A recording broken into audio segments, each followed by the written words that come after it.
Ladies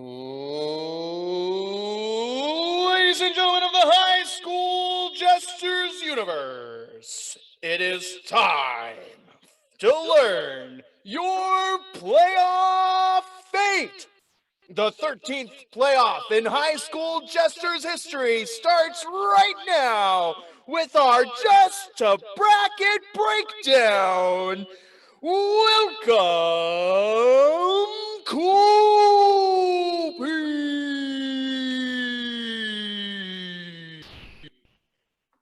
Or don't. You don't have to welcome Kopy. I just wanted to see how much breath you had. So hey, if it's one thing I'm full of, my friend, it is hot air. Welcome, everyone, to the bracket breakdown of this, our 13th season of High School Jesters. The 2021-2022 season did end just this past weekend.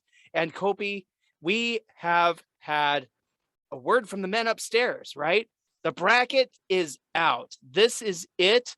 We are about to learn the fates of our entire cast of High School Jesters schools for this upcoming playoff. I cannot wait.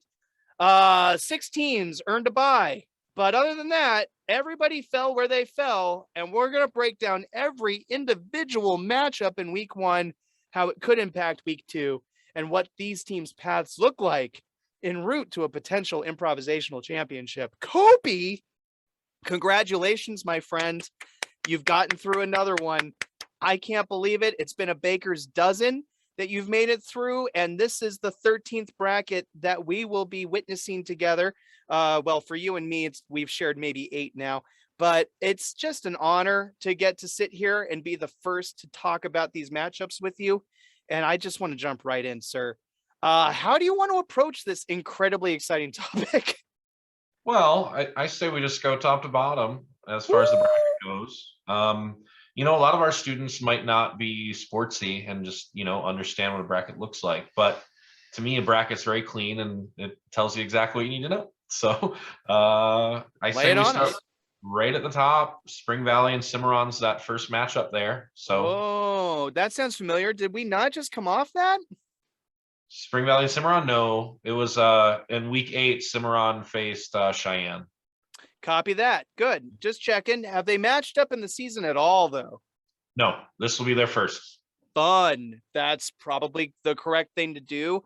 2 teams who haven't had the chance to play against each other during the season lock up in week 1, and 2 teams with plenty of pizzazz up their sleeves. I mean, we've talked about how Cimarron's a perennial, can turn it on anytime type of contender. We've got Althea, we've got Sam, and we've got Eden. We've got several other important pieces over at that Cimarron school. And then Spring Valley has been a giant team in the past, but has always been larger than life underneath the surface.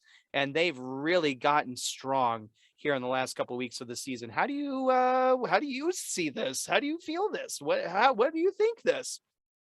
Well, you have mainly a group of younger newer performers in Spring Valley against some cagey veterans of Cimarron and new players. And there's plenty of new players with the Cimarron crew as well. So it who plays is definitely what coaches are thinking about right now. Who's going to be in these shows? Sometimes during the season when you're going, man, I can't be in this week because I've got a birthday or whatever. It's different now. It's a little different now. Getting you in the show can turn into a priority. So hopefully you can go to your birthday, but also be in your playoff matchup. So just know your coaches are trying to do what's right for your teams and put you in those positions. So that's kind of where we're at. I think, depending on who plays, Spring Valley with this final show against Riftside in week 8, they showed me some glimpses where I was like, ooh, they can do some stuff here. I know that I've said to Coach Eva that a lot of times Milan can be the best person on stage, and Milan has that in her. So Apollo's been super improved this year. Theodore, not only are you insanely color coordinated with all of your outfit choices, but you've just got some juice and some energy to throw at everything you do. Man, you've blossomed. I think as a team, Spring Valley's got plenty of things to offer, especially when you add Aubrey into that mix. So and on the Cimarron side, Althea, you have so many tricks that I'd love to just keep watching for years to come. But I'm happy you're in this position and you get a shot to be back in person, closing out your senior year. Sam, I love that you've kind of followed that lead, even being a veteran yourself. I love that Eden came to play. I know I've talked about Eden's story and why Eden's there. So who do we put in that another spot? Andrea, I think you've got a lot of life. I would imagine you're going to get a shot to play. Azra, you've definitely found excitement.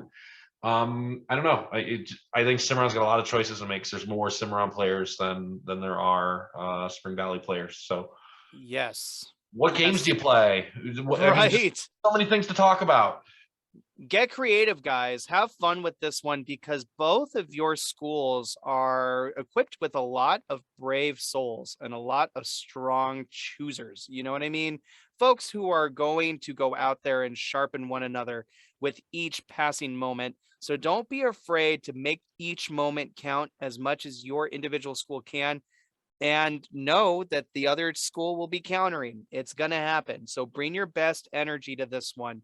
I'm stoked. I wish I was front row at popcorn, which was, yeah, it might happen. Who knows? Very cool. And the winner of this one, if I can say, right, they are going to face one of those bye teams. Yep. Winner of this one would face West Tech. So West Tech earns a bye. We've talked a lot about how West Tech has truly, truly come into their own this year as an incredibly stable improvisational team. So the honor to face them will go to two of these awesome schools with great histories in our league. Go get them, guys. Awesome. Are we ready for a second matchup? Let's do it. You got Shadow Ridge and Arborview in the next matchup. Ooh, I love this. Because Shadow Ridge is the new face to our league, and they have every desire to go out there as large and in charge as they can. But boy, if Arborview doesn't have the exact same motivation, when you talk about how some of their pieces in past years have definitely been raised to a specific place amongst us, Allison's and Audrey's, right? We know they can turn it on. We know they have them in them. We've seen it in great moments throughout the season. And Shadow Ridge has every right to think that they can shock some folks and say, we're the new kids on the block, but watch out Arborview. What's your take, Cope? Yeah, I think Shadow Ridge has got a lot of fun pieces that Coach Miley's going to have a hard time trying to narrow down and say, this is who we're going to have play in this particular show. So for me, the jury's out. I have no idea how Coach Miley's going to approach this one. On the Arborview side, especially because they're seniors, I am very comfortable with saying that Allison and Audrey as a duo might be one of the best duos in our league history. I together, I would put those two up against anybody. So, but I mean, the thing is that this is not a 2-on-2 league. This is 4-on-4. Right. So how we mesh and who we play with and the choices. I know Rowan has been a real comfortable number 3 in there. Arborview got a chance to play 4 brand new students kind of right at the end there. I think, was it their last show? I think it was their last show because they had a bye this past week. I think so. Yeah. So it's if not, we'll apologize later. It's interesting to see how both teams could really be affected on who, what, where, when, why, how before the show even starts. So there's going to be some mental chess going on, I think, between Coach Ariel and Coach Miley, hopefully putting them all in the right positions to win. Oh man, that just warms my heart. Kids like Ariel and Miley growing up to be great leaders of several schools across our league. It's always fun to see how these now suddenly veteran coaches are going to take these pieces and make it count. So buckle up for that one. Hey. Oh, I know it. Hey? I'm insanely curious. I love what Belle's doing at Shadow Ridge. Right. Love what Haley's capable of, the Jordans, and yeah, Allison and Audrey, man, you can buy a ticket for that show. That's worth it. Ooh, and some people did when they came and played with my Del Sol kids at our showcase. They bought a ticket to watch Allison and Audrey. So it's happened before. Kiddos, great stuff. Cannot wait to see that matchup. That's going to be a doozy. No bye to await that specific matchup as we make our way down into the other half of this bracket slowly. First, we'll take a pit stop as Team Adorable and Team Love hang out for the first time in the playoffs. I don't think they've matched up this year either, Kopy. This is cool. This is a new matchup. Woo. I know Coach Jarrell loves that you called out Team Love. So that's it's true. I love Jarrell and I love Clark. You know, I used to coach there. I had some of my favorite memories. Some of my favorite students ever interacted with me at Clark. So, hey, I will always have love for that school. So it's universal love. Keep it up. Sorry. Yeah, no, we're in a new era for Centennial for sure. With Lily and Kaylee taking over for their old school. I kind of it's kind of a fun feel good thing for me, seeing them as main stage performers. The first team last year. That's right. Lily's second year as a main stage performer, and then being able to take over their old school. That doesn't happen very often. Yeah, quietly effective coaches. Yep. They had a bye in the final week here, but to see Gemma and Joe show up for the 1000th show was awesome. Good to hear. I got to imagine there's going to be some combination of one of those siblings in this particular show. I'd see Brian maybe getting in there as a 4-year player. Jasmine has been kind of a beast for them. They've had a lot of good moving parts, but also I think they've had a number of people that haven't played yet in this particular season. So I wouldn't doubt that they would play someone for the first time in the playoff show. Like I don't know if anyone's going to do that. I don't think any team's going to play someone for the first time. But I know Centennial's got some people behind the scenes that still haven't made it into one. So we'll see. Well, I mean, you do too at Del Sol, right? Like you've got some players that haven't made it in, even with your 25 plan, right?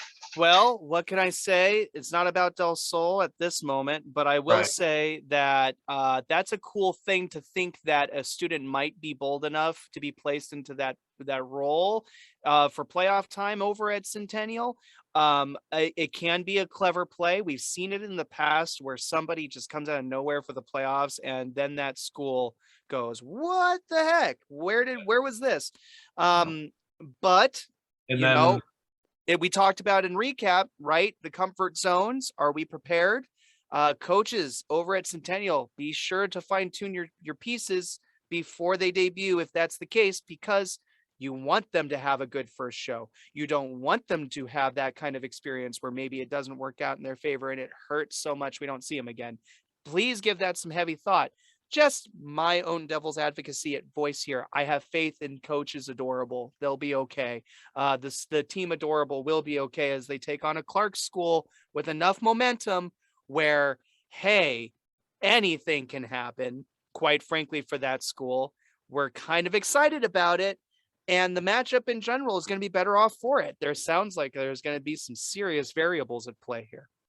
Yeah, I think for the Clark side, and I think Coach Jarrell's expressed talking about, his seniors playing and getting a shot, especially out of this first round. But I know that they've got some pieces too to where they don't need to necessarily stick to only a particular 4. Depth is important in the playoffs, sometimes it's not a great thing for the other coach to completely understand who they're up against. So good for you, Coach Jarrell, for being able to walk in with pieces in mind. Yeah. So, and they've kind of been gearing up for this. So I think their level of play has been particularly high this year. And we've talked a lot about Jenna and Blanca and Marlene and Hillel and Nahom and just what they're capable of as players. So Marlene, a most improved performer nominee last year. We got an honorable mention on Nahom last year in the Rookie of the Year category. And he's really clever kid. Super fun to watch play. Yeah. So this isn't like a typical, say, like sports show or just like, I think this is a person that's going to win. I think for us, we get to kind of say, you know what, there's a lot of variables here that we can't make those choices. It's life, kids. Life throws tons of curveballs. I can't tell you how many times we've seen a team with a big old fat head and a big old broad shouldered comparison in improv, like ready to go. And then life gets in the way and they Yep. can't quite improvise around life. And stories end earlier than they should. So, absolutely, we are just speculating, just excited about what could happen. Life's a thing. Yep. It's a weird thing too, isn't it? Oh, life, you silly goose, go home. Next, we have an exciting matchup here with the chance to play Northwest CTA on the line. Flipping over to the second half of that West Coast bracket, Kopy, a matchup I know I'm excited to see. Western and Bonanza. So they have played earlier this year. Yep. And I remember distinctly because Coach Eva at Western with Coach John, Eva was graduated from Bonanza. So I like to kind of watch some of those things a little closer. And then Coach Tiers has been with Bonanza now for a few years. So Bonanza's kind of been on this tear, just kind of ripping through this entire season. So how cool and what a neat little story they are this year. And then the Western, it's been all talking about just the general good vibes of those boys and it just kind of general excitement. I love the game choices that Eva's been going with all year for them. And you add Harley into that mix with a KG veteran, and you've got a compelling show. So does Bonanza and their jackpot way of trying their melodramas and just these tricky things that I know Coach Tiers is capable of, does it outweigh or not come up to par with this general overall excitement of the Western team? Who knows? I think it's interesting to see this rematch. So this is like if the Pokemon Ditto took on like a chameleon, okay? And here's why. All right. Harley has been a chameleon all year, blending into setting after setting, being an important piece to so much chemistry. And you put that with the Western boys or whomever else they may play that are energetic and fun and witty and charismatic. And you could very well have this incredible blend of color up against a school in Ditto, Bonanza, who very much mirror their opponents' energies. Okay. We talked a lot about Bonanza, how I jumped on the bandwagon when they had an amazing show with Riffside a few weeks ago, because they were really trying hard to match that energy. And so, red alert, the more you put into this, my Western friends, the more you'll get out of Bonanza too. Could make for this, like the show stealer in the first round if you're not careful, because these two teams will absolutely match wits and body language and attitude. It's going to come down to the coaching, I would say, and it's going to come down to if Bonanza can kind of match up around what West Tech will try to do, or Western will try to do, to stay in the playoffs. What do you think? Yeah, if we, what do you pick? What do you play? Like, I don't know. Flip a coin. I mean, all right. My Pokemon versus Lizard story was better than yours. Moving forward. Good luck, kids. I don't know anything about Pokemon. It's okay. I know an embarrassingly large amount. I collected all the backs of the Lunchables when I was a kid, back when I still had hair. Good, Kopy. Anything else to say on this specific matchup? Obviously, the chance to play Northwest is an incredibly tantalizing prize. So, guys, this could truly be a motivated show. I'm salivating at it. I'm very excited.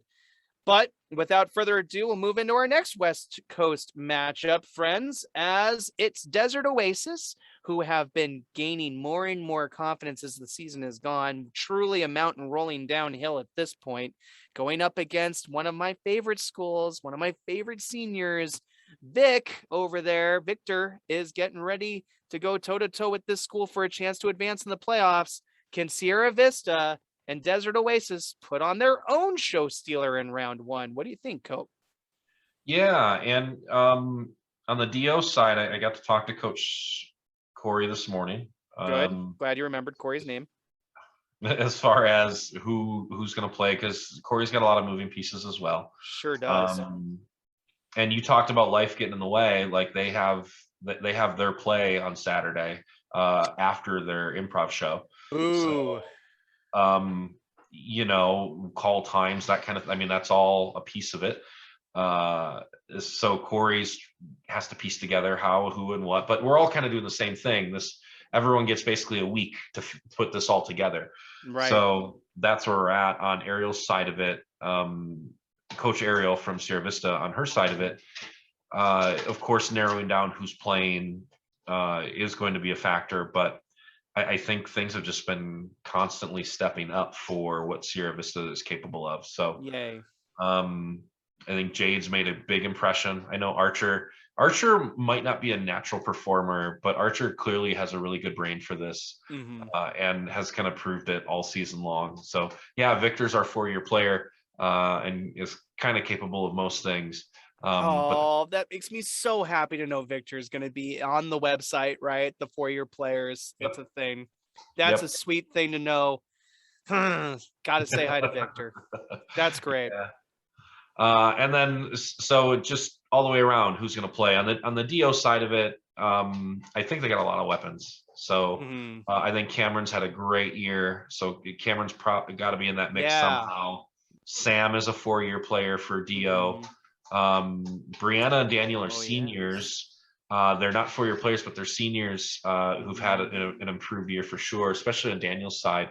Daniel's last show was really good. So I don't know, Melissa. I love Melissa's quirkiness. Right. Who do you pick? Where do you put him? Zai, I've talked a lot about on the improved side of the world. Right. Boy, has Zai caught fire as the year's gone on. Yeah, they've had plenty to be excited about this year, Ambrose and so on. So let's see. One of those matchups in this lineup, honestly, that feel like a great battle of burgeoning teams, right? Still teams that are coming up, still teams that have growth to offer each other and the school across from them. There could be some really fun lack of experience type of Hail Marys here that we'll just remember because of how bold they were. Look for those two schools to really try to outbold each other, and a lot of very interesting stuff can happen when that's the mentality. And I know Victor personally. I know how Victor can be one of the boldest personalities in the room and try very, very hard to do the different thing. And we're going to see a lot of that in this matchup. So really a wild card matchup in that to, I believe, if I'm not mistaken, conclude the Western Conference. That does, yeah. So winner of that one will face Riftside week 2, the Sweet 16. So I've been stealing some thunder. I know as the East Conference has been flipped over to, you've been keeping your cards close to your chest from even me because I'm a glutton and I like to know everything, but I don't get to know everything. So you tell me now, the Eastern Conference. I've got no clue what the path looks like. I wonder if our Del Sol Dragons got a bye. I don't know if they did. And there's so many cool teams in the East that we'd love to match up with. But as a league as a whole, I'm kind of dumb. What's the first matchup of round 1 in the East? First matchup is Silverado and Eldorado. Ooh, okay. All right. Silverado's got the comedic chops, born from years and years of refinement around the Nick, Corey, and Isaac era, right? No, Isaac was in Green Valley. I'll be quiet, but Isaac is their coach, and he's one of the funniest people in the history of Jesters too. Very much a spiritual successor to our old Brandon Green, who we've talked about a lot over the weeks. Silverado is fun to watch, period. And Eldorado, one of our newer schools for certain, but has been doing a lot of really fun, quirky, confident work throughout the season. I can see this being actually a fairly fair-footed matchup. What do you feel? Well, you've got on the El Dorado side, you have a smaller group that's had a lot of touches this year. Yeah. Sports term. Yep. So a lot they've been in almost a show every week. So Yep. uh, Lots of chemistry, a chance to know what you're gonna do. Like they know yeah, each other. yeah, and they're a younger group, so that opportunity for growth is there. But for where Mhm. they are right now, they've had a chance to play a lot this year. So on the Silverado side, I think they can be choosy. Uh, Ooh. they do have a lot of veterans with Nathan as a 4 year, Parker as a 4 year, I believe. And then even some of these newer people that just have really astounded me. I've really loved what Jillian has done this year. Mhm. Um, and who do they put in that next spot? Seth has been in a lot of Sure. shows for them. Lucy's been in a couple of these past few weeks. I really love Jason. Jason only been in one all year. Mhm. Um, they they have a chance to be choosy as far as who plays, and we'll see. I know a lot of coaches like giving those seniors that nod. So, I would only anticipate that Nathan's in this one with Parker and so on. Yeah. Yeah. Um, and yeah, do your really funny seniors come in and hit a home run, or do we see this chemistry from El Dorado and let that grow? So, winner of this Ooh. one advances to play ATEC. Oh, okay. So ATEC gets the bye. That was relatively expected by yours truly because ATEC has been super coming on strong consistently throughout this season. Congrats to ATEC for that. And to face ATEC teams, it sounds like the two of you, Silverado, El Dorado, may want to decide how you're going to go about storytelling the best. I mean, Silverado can joke around. We know that. And El Dorado's got the chemistry to perhaps take a step forward in the stories that they tell. I think that's where you guys are really going to determine the outcome of this show is which school can engage us more with the content underneath the funny, because it's got to be there. We wish you both luck. And hey, you're going to need those stories against ATEC. So start thinking about them now. Okay. Fun. Next matchup in the East, Kopy. Yep, we have East Tech against Valley. Oh boy, I was sweating. I thought you were going to say Del Sol because, yeah, East Tech is one of those schools that we tend to find each other in the brackets, at least in my brain, and it would have been fun. But Valley getting the opportunity to play them is really cool because, kind of like Del Sol, there's a really strong veteran in Isabella over there and a lot of young kids coming up who can absolutely add to the weight behind what she can do. And that weight could be enough against a team that, quite frankly, well, they're cool like the other side of the pillow. What do you think of this matchup? Yeah, East Tech. East Tech is interesting because they also can be choosy. They got plenty of students to choose from, Yeah. and I feel like each one of them that I've watched in multiple shows, because they've had a few that have only done one this year. Mhm. Each one that I've watched do multiple shows, I feel like I'm watching them get better. Good to hear. Mia, I talked about in our recap this past one. Amelia Yep. for sure, just getting better. Uh, Yes. Taken after Connor, right? Yep. Connor, we know, is capable of lots of things. Kylan's been around now for a few years. Hunter's been in a few shows this year. And Who do you play? Anthony. Anthony's Anthony. only been in one this year. And I'm telling you, this is from me to you, Coach Romeo. Anthony and Anthony. Don't forget about Anthony. That's Yeah. yeah. Camden wasn't in this past week, but Camden's improving this year. Mhm. They've got opportunities to choose, and then of course you narrowing it down. So they've made some good choices as the year's gone on. So what do they do come playoff time? I think Valley's a little smaller. Mhm. Isabella is ready to have a nice run and to find out what to do in these particular playoffs. And Get him, Isabella Mighty Mouse. has a really solid partner in Dallas. Yep. And Dallas, I know that comfort is there. With how many shows Dallas has done this past Mhm. week at Valley, Dallas, I saw Dallas in her class. in her theater class when I was there doing setup and whatnot. Mhm. And Dallas waited until showtime, 36 hours later, when Dallas was there the entire time I was, all day long, whatnot, and said, "Did you see me in my class?" Of course I knew who you were, Dallas. Like, oh my God, Dallas really has no idea the value you give in these shows. So Dallas, it's time to step up into the spot that you've deserved here next to Isabella, with the rest of your partners and Mr. High Five Martin. That kid will give every single person in the world a high five. It's so noticeable how high fivey you are. And then still, who plays next? Do you put Bishop in? Does Eduardo come into this match? So Coach Gio's got some figuring out to do as well. And Coach Gio against Coach Romeo. Yeah. Right, old teammates. Old Valley history, that Right. cool Valley culture that came up a couple years ago and flipped the script on that school.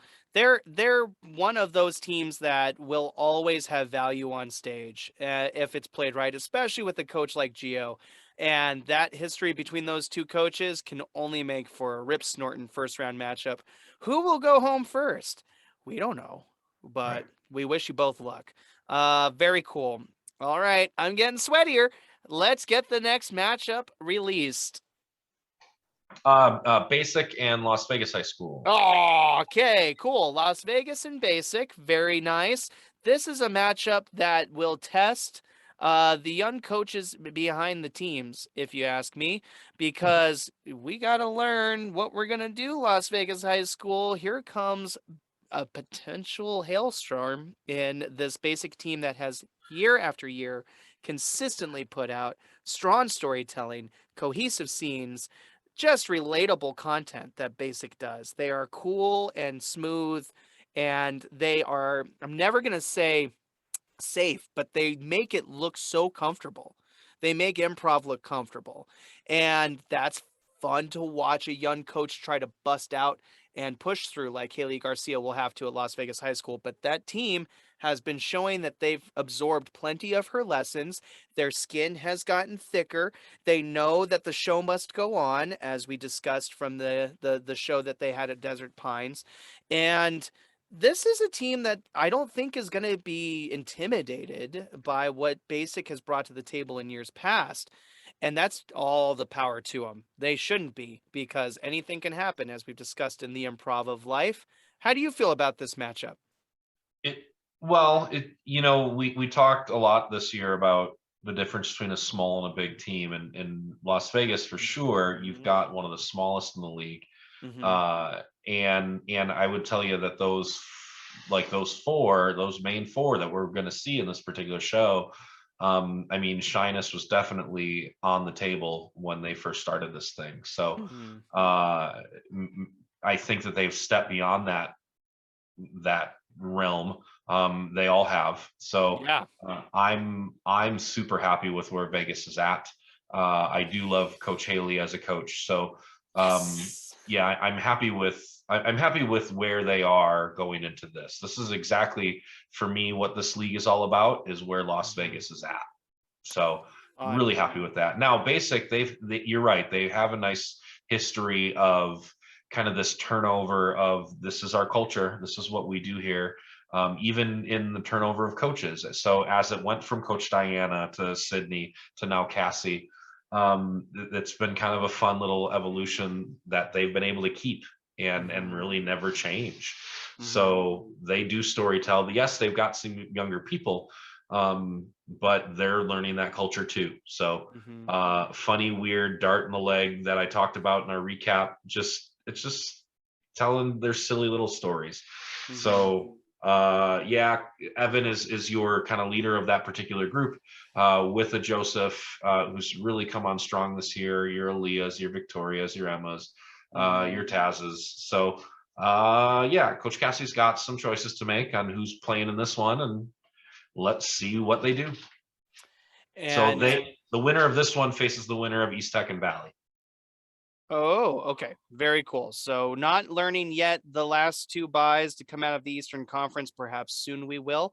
Right. But a fun matchup, no doubt. And yeah, your points are well taken.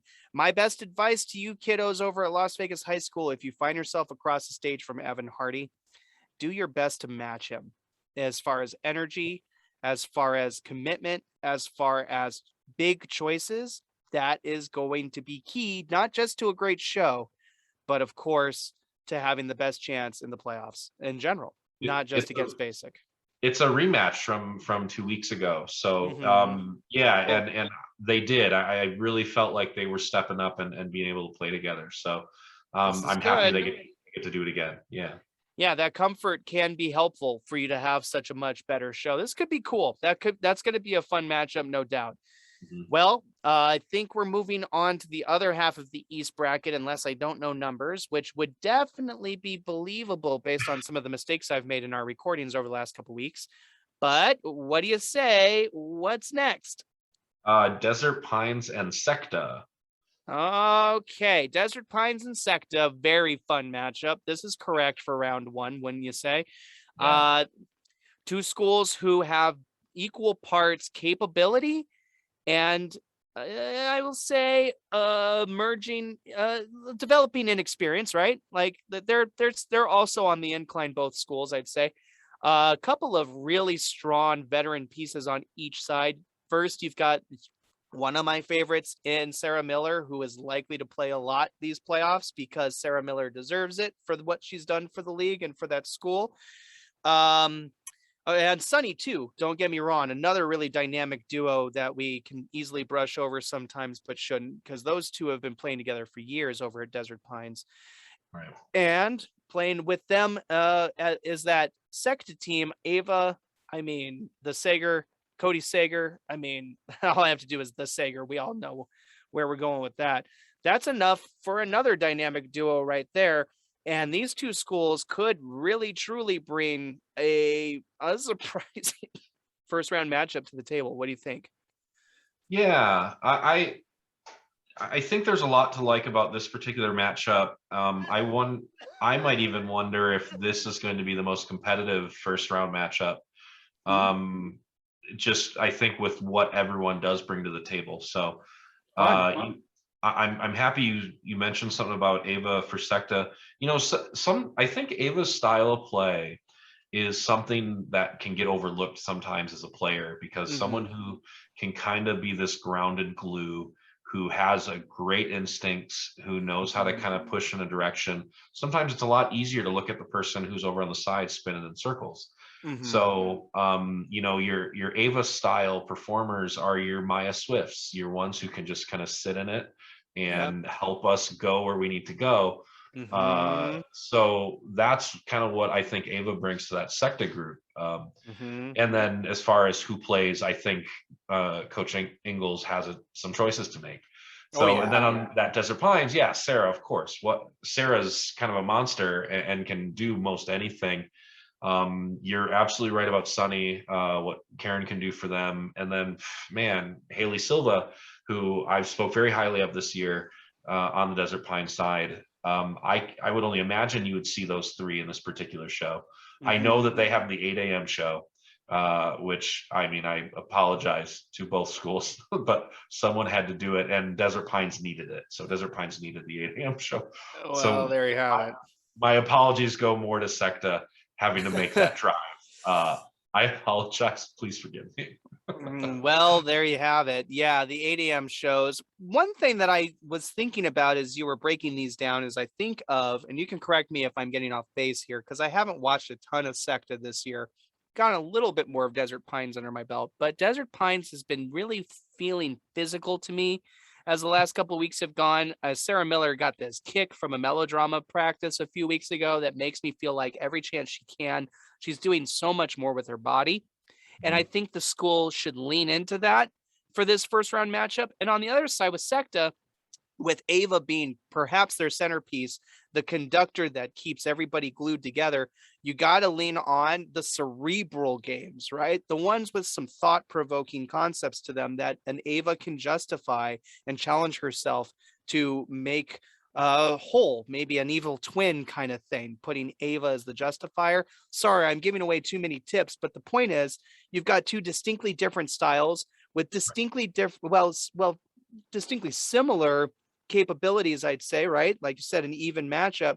It could be truly, truly hard to call from Right. two different corners of improv lore. So, whoo, grab the popcorn at 8 a.m. for a great opening act. That's going to be fun. But Kopy, we did flip over to the other half of the bracket, so I got to assume So there's a bye here waiting in the wings for that winner. yeah, Desert Pine. The winner of Desert Pines and Secta will face LVA. Ah, okay, good. Congrats, LVA. Good old Elliot continues to help that school grow and grow and grow like he has. And that team's chemistry has been a huge focal point of many of our conversations this year. Congrats on earning the bye, LVA.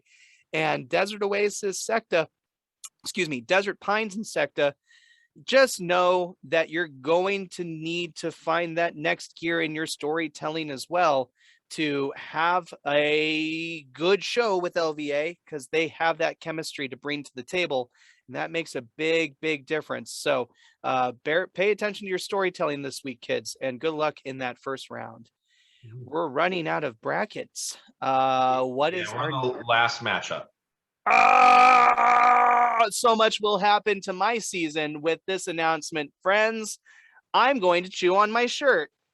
Yeah, the last one is Cheyenne versus Legacy. Oh, this is interesting. What is Cheyenne doing here? Yeah, so Cheyenne versus Legacy, and then the winner of that would face Del Sol. Oh, cool. Yay. Right. Yay. Factors. Woohoo. All right. Congrats, Del Sol, earning a bye. We definitely could have not done it with how many different brains we put on stage together this year, but I am proud of us. So fiercely proud of us. You all, including our new faces, did a wonderful job rising to the occasion week in and week out. And what veterans I did get to put on stage somewhat consistently did a wonderful job of helping the newer students feel acclimated. And of course, bringing the best of what you have to the forefront. Thank you, Del Sol. Congrats, Dragons. But this first round matchup that will determine who faces us, this is a doozy as well, with two teams that, I think either one could absolutely take this. Legacy and Cheyenne are cool, quirky teams with packs of students with very interesting and unique perspectives. Cheyenne is technically super darn close to LV Boulevard, so I can see how if we needed to do some sliding around the map here to make this possible, we're welcoming Cheyenne over. It's kind of nice to see them on this side because they used to be an East team way back in the Holler days, right? Way back when I was still with Clark. So welcome back to this side of the bracket. One of my favorite coaches, one of my favorite peers, Morgan Blackwell, used to coach over there and bring such phenomenal energy, and very much somebody I've emulated in what I've done at Del Sol. So love the Cheyenne culture and can't wait to see these two quirky teams play. What's your thoughts on this matchup? Well, so on the Cheyenne side, I think we keep learning layers. We keep seeing new layers as the season has gone on. So it was kind of cool this past week in the week 8 to see Susan and Giovanni just hanging out in the audience and watching some new people up there, just having fun. Alexa said to me backstage before that show, "Hey, I'm a freshman. You've got me for 3 more years." So it's just kind of cool when someone calls me out like that and throws that at me. We're going to hold you to that, kid. Yeah, for sure. So I think Cheyenne's got a lot of layers. On the Legacy side of it, I mean, who plays is going to be the key, maybe. So Genevieve has kind of been the most committed soldier, I would say, with say Dan Tucker in second, because they have 2 Daniels on their team. Jerks. So you would anticipate. I want a Dan. I don't have a Dan on my team. Give me one. You anticipate those two probably getting into this one, but then you've got your mix of veterans, with your Lindsay and your Alex and so on. So, I mean, how do you narrow it down and pick your games? Coach Faith's gonna have to figure that out. Yes, another great young mind in our league. And sorry, go ahead. Didn't mean to step on that. And then, of course, Coach Miley for Cheyenne. Right. So there's definitely plenty of good work, but this is our closer. This is how we close the day at Legacy. will be Legacy and Cheyenne. So host team, go home team. Shy away from no Cheyenne on this one, man. Swing for the fences. Listen to Coach. Have some fun with this, right? Coach. I don't think I've said this yet this year. Oh, and I couldn't have until now. Duh. But Cheyenne and Legacy have some weird relationship going to where they've always called themselves Chegacy. So if you're interesting. saying Chegacy over the years, that was a Cheyenne Legacy, I don't know, bromance, whatever you call it. Sure. Chegacy gets to play in the first round. Hey, go. That's a wonderful feel-good way to end. The host school plays. Cheyenne gets an opportunity, a different side of the bracket. Could be a good opportunity for them. I mean, there's zero reason why Cheyenne can't put the pieces together and put up some cerebral improv that blows some contenders away. So Del Sol, we'll be watching both of your schools with respect and admiration as we determine who will face us in round 2. And that, I suppose, as they say, was that. The first round of the bracket has been broken down. If you missed your matchup, be sure to rewatch all of this because Kopy and I are charming and we deserve your attention. And that being said, be ready for your improv games this upcoming Saturday. They take flight at 8 a.m. with an exciting first round matchup. Holy cow. That will be full of fireworks. And we'll continue on right up through 3 p.m. then is the last show of the day? No, 5. Thank you.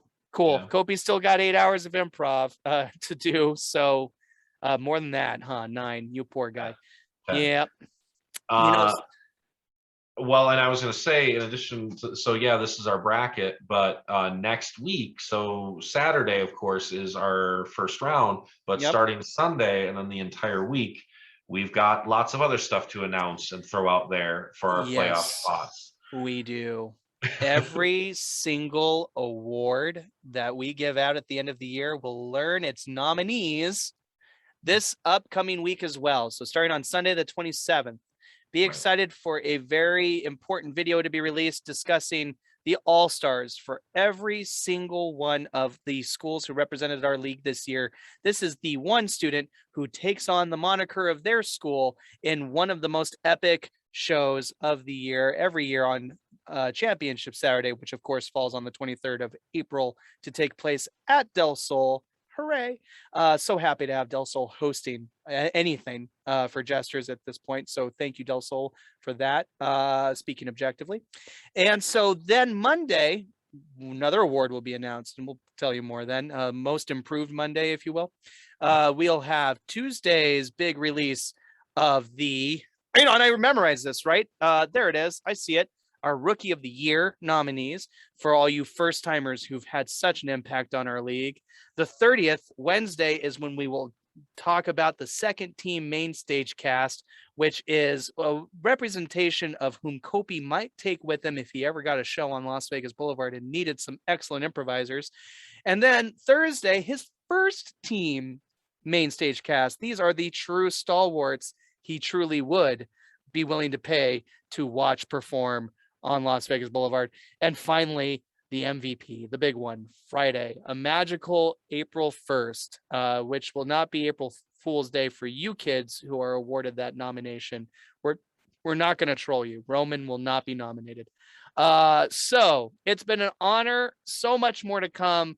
This is kind of sort of what we call the fun part, even though it's been so much fun watching you kids develop throughout the season and certainly talking about each of you who have come up in your different ways week in and week out. But we love the playoffs. We live for the playoffs. We know that you kids deserve your creativity to be highlighted, celebrated, and made to feel special because you all are special. All your brains are special. What this league does is special. Go put yourself up on stage and give it your all. The playoffs start this Saturday, and we cannot wait. We'll catch you next Saturday or some day of the week for a breakdown of all the action. Kopy, it's been a pleasure, as always, breaking down the season's festivities with you. Thank you. I've been Coach Dub. We will see you next week after bracket numero uno. Bite dust. See you then. Bye.